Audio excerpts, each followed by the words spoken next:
नमस्कार दर्शक बंधु आपण को आमर यूट्यूब चैनल को स्वागत। छत्तीसगढ़ जिलार बिलासपुर रेल स्टेशन में प्रबल अति प्रबल वर्षा चलुवा बेले रेल विभाग में कार्यरत श्रमजीवी भाई भौणी मैंने वर्षा को खातिर न करी राष्ट्र सेवार निजक हजाई दे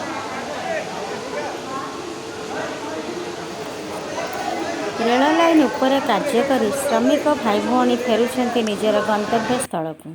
धन्य ये श्रमजीवी भाई भौणी माने निज पेट पाई तो कार्य करुछंती तासह सेमाने यात्री मानकर सुरक्षा विषय बेस सचेतन।